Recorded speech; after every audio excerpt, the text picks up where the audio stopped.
Hey, how you going, random stranger? I was wondering how long it was going to take for someone to recommend a track from the Expedition 33 game OST, so thank you Paiking for breaking that wait. We'll be diving into the track Une vie à te mer, apologies for my pronunciation, but I do believe it means a life of loving you. It is 11 minutes long, so I'm expecting it to be really packed. I'm hoping the first time round we listen through it, we do it without stopping unless we absolutely have to. So buckle up and here we go.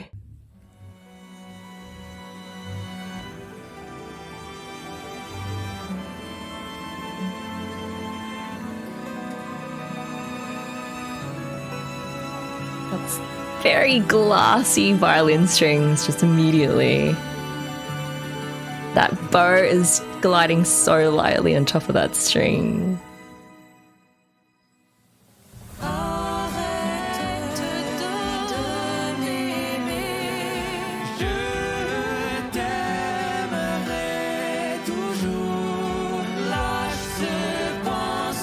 Three voices? Two female, one male voice?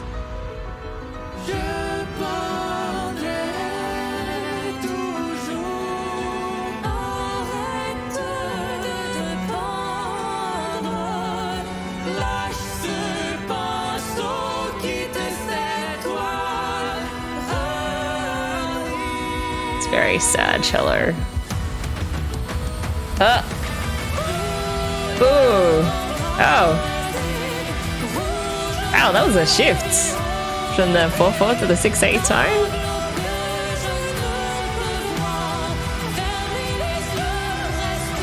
Nice. Wow. When that male vocalist came in, man, they really pushed hard on the vocals.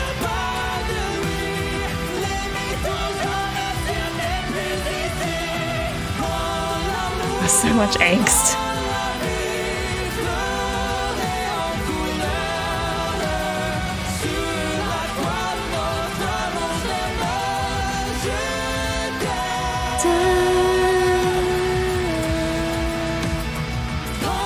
Man, that I love you ended on such an unresolved note.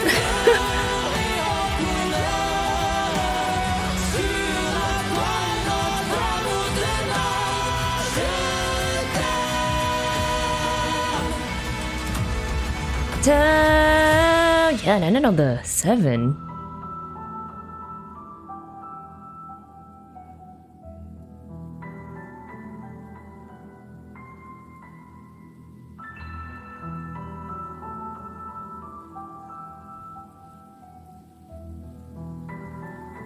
Back to the 4/4 tone, but it's weirdly syncopated as well.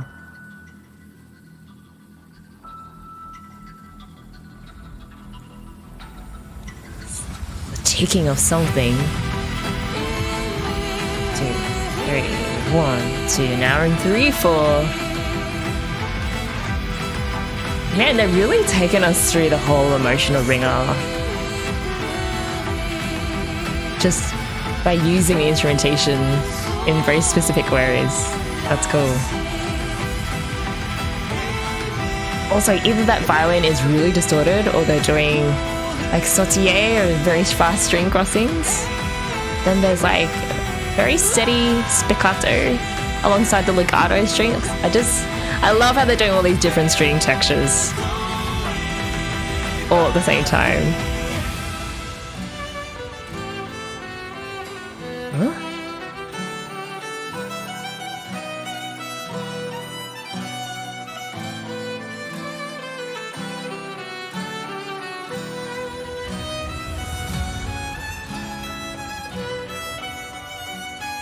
What? Why are they using open strings instead of like fingers on the fingerboard? Like the A and the E open string? Wait. This is one of the first moments where I really do have to pause because that was such an interesting choice of violin technique. So we're just listening out for the open A string, like the duh, and the open E string, duh. The reason why I'm so surprised is that there was a very deliberate choice made during this violin solo to use the open A and open E strings instead of placing a finger on the fingerboard and adding vibrato to it so that it sounds more smooth and legato in what is a very smooth section. Vibrato adds more warmth to the tone, whereas if you let the resonance of the open strings just kind of ring out, the timbre is so different and it kind of does stick out like a sore thumb.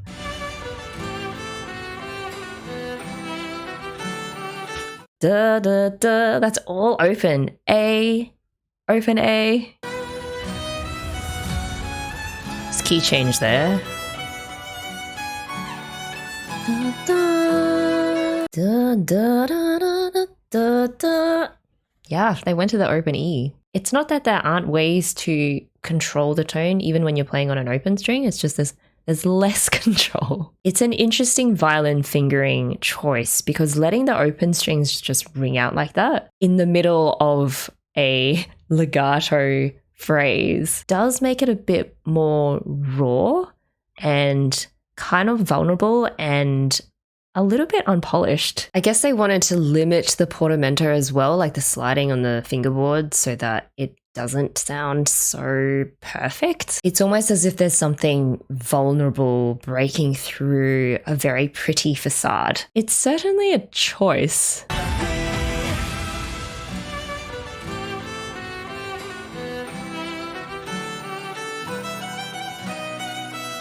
And that acoustic guitar is just chilling. Just providing those supporting chords.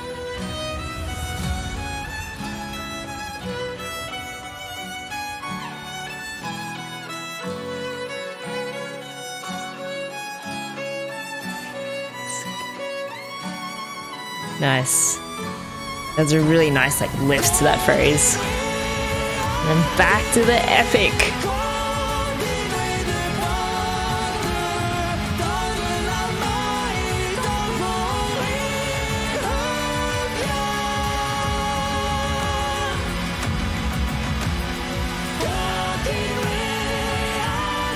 There is definitely someone who is like almost screaming or like growling in pain. Someone is really hurting. God.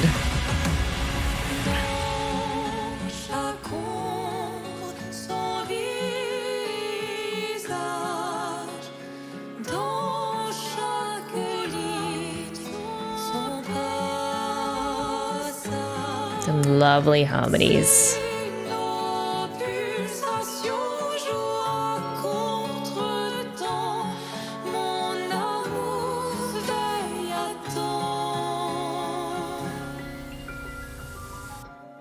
Oh, piano arpeggio down. Ah, and then just sat down into the key change. It dropped a tone down. Interesting transition.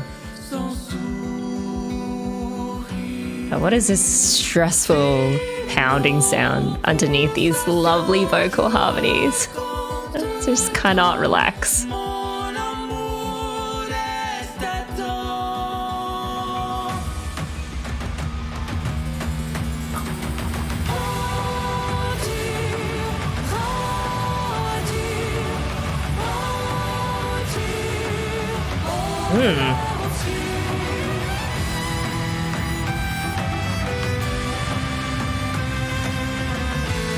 We have a conversation between the violin and the cello. I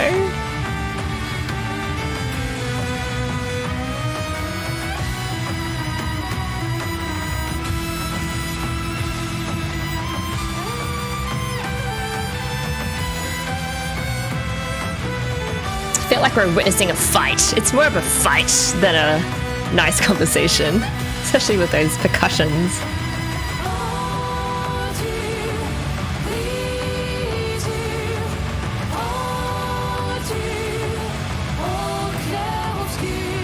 Also a nice like choral background adding to the epicness. But then we always just kind of subside into these more intimate moments.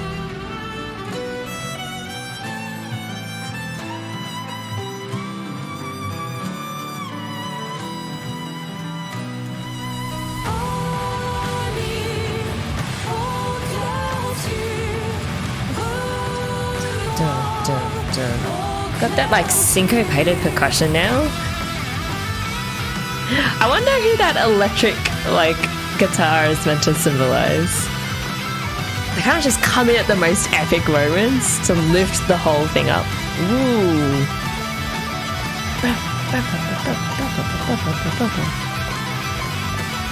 That's some angry violin.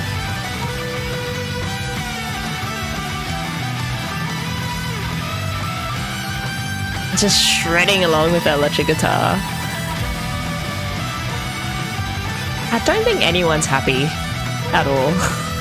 It's just pain all around.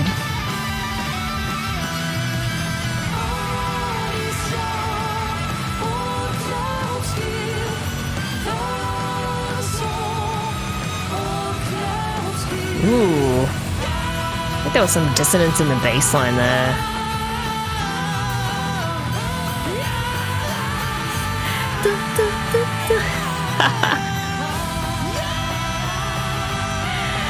Cheers. Man, the vocals really dig deep.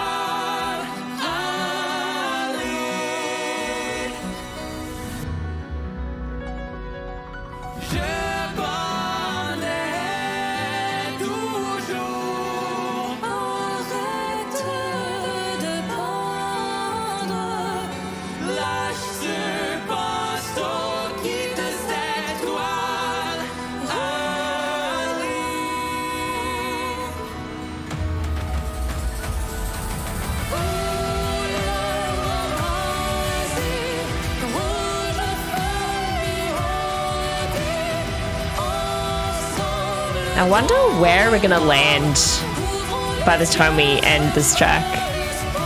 Is there gonna be any kind of resolution? Or any kind of peace, you know? Be able to relax the whole track. There's always at least one element that's giving a lot of emotional pain.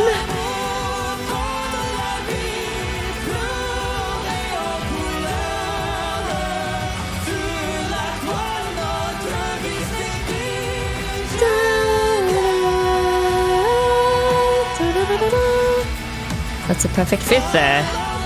Makes it sound kind of not only epic but kind of like sacred. Like something spiritual's happening.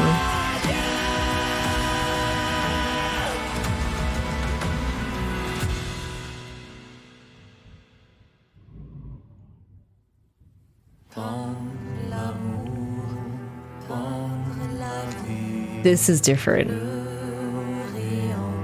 Is that a viola?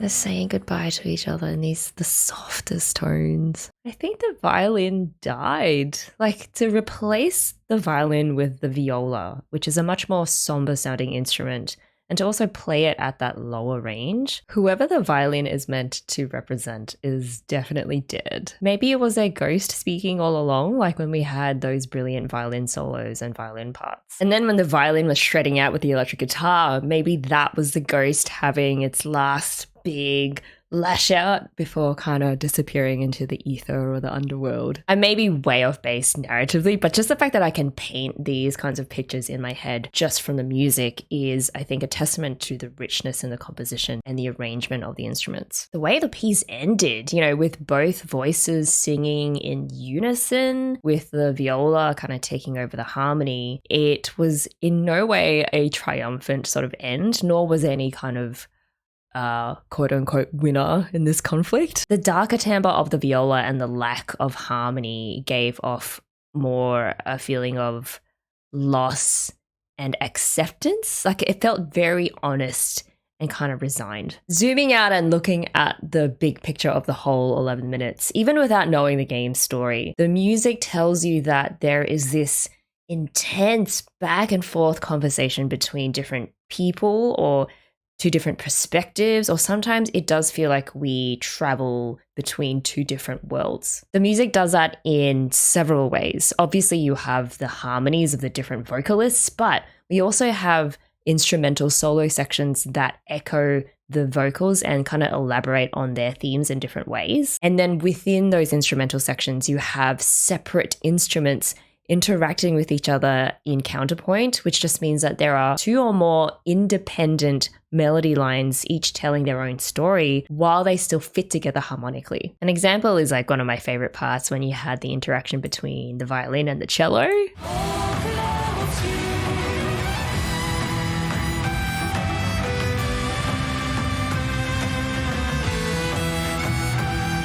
You see how they're kind of doing their own thing as two separate entities, but they do intertwine and intersect at parts. Even the larger sweeping structure of the piece functions as a kind of call and response. You know, you have these epic sections that are then responded to and contrasted with more intimate, more personal moments, but then they too swell again dynamically. So it's like this back and forth, back and forth. This piano solo that we got, this very echoey piano in the midst of pouring rain, you know, it paints a very emotional, intimate picture, but there's always something, either a slowly crescendoing sound effect, like that ticking metallic sound, or an arpeggio that leads us back into this fight. To me, when they keep going from the epic to the intimate back to the epic, it feels like even while this big conflict is going on, there are still these quite fond memories that persist. I mean, it is a song about love after all. But alas, those memories alone are not strong enough to quell that conflict or to resolve the underlying issue. This is totally a lover's spat, isn't it? So you have the macro level call and response between the epic and the intimate sections, which were reinforced by this constant switching between different time signatures. The piece opens in a very serious, grounded 4/4 time. 3, 4, 1, 2, 3, 4. It's 4 steady beats per measure.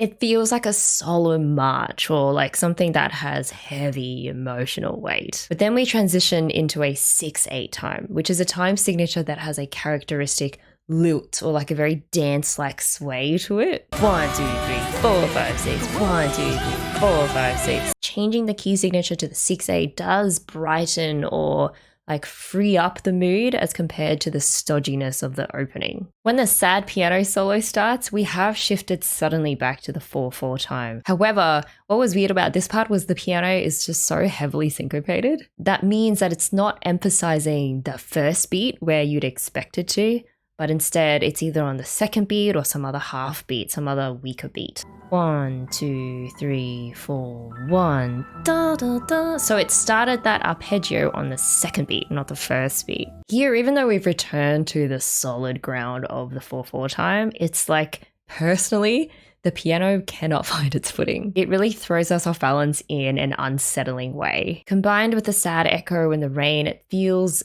very lonely, and it's disorienting because even the familiar has become strange to us. Throughout the piece, we keep cycling between the two opposing forces. You know, the 4/4 time that insists on being grounded and serious and like facing the fight head on versus the 6/8 time that offers more lightness and in certain parts almost like transcendence. A lot of the tension in this piece comes from being suspended between those two. At one point, there was even like a 3/4 time. Here, 1, 2, 3, 1, 2, 3. 3/4 time is like the middle ground between 4/4 and 6/8. It's like a waltz beat, like a 1, 2, 3, 1, 2, 3, but it's not as floaty as 6/8. Maybe it's like the compromise between grim reality and an unrealistic fantasy. I do like how they used those metric shifts as a narrative device. Interestingly, the piano solo that was so sad and that I keep going back to because I'm obsessed with it is in 4/4 time, while the violin solo that's probably the lightest, most hopeful section in the piece is in 6/8. And then everything everything else is like this huge fight between those polar opposites. Another way the piece created a sense of back and forth dialogue between different emotional or even physical spaces was how it changed keys between the E minor and the F sharp minor. For example, here, the violin climbs upward and we've shifted from E minor to the F sharp minor. F sharp minor is the key that sits one whole step above where we started, so harmonically, we literally rose above. This whole violin solo actually sounds like it's just urging everyone to leave behind the darkness and follow it into this elevated key, like this much brighter place. But then later, there's an answer from the piano. That downwards cascading arpeggio pulls us back into the E minor. Almost like it's saying, no, we have to go back down to earth, face reality. The symmetry of the key changes was striking. The violin pulls upwards while the piano pulls us down. It's ascent and descent, and I think that was the only section where we had an actual key change.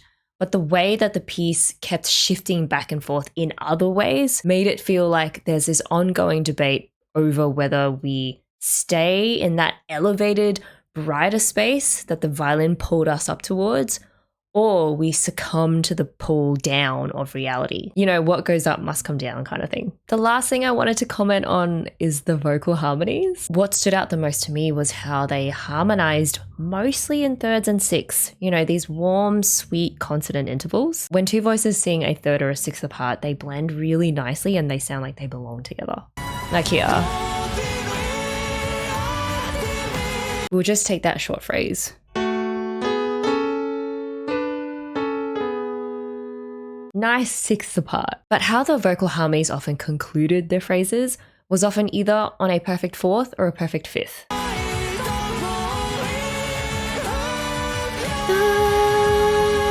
So the two voices ended a perfect fifth apart.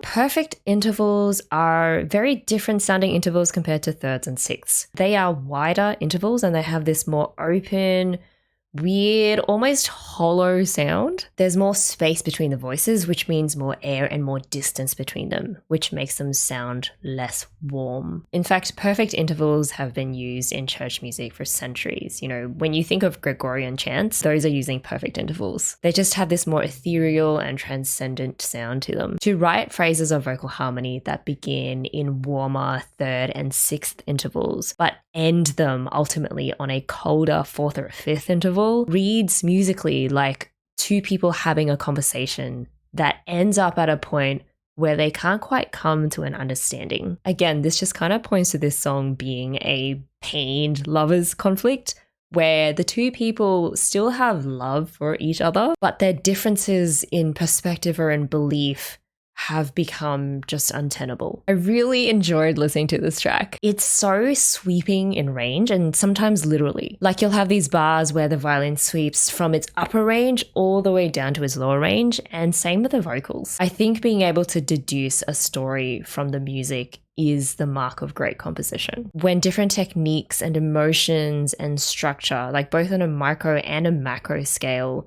all work together and align to create a particular emotional journey. Whether you're listening to it more casually and kind of just letting it wash over you and hit you in the feels, or whether you analyze it section by section or note by note, that is the best kind of listening experience, and I get why there's so much hype around this soundtrack.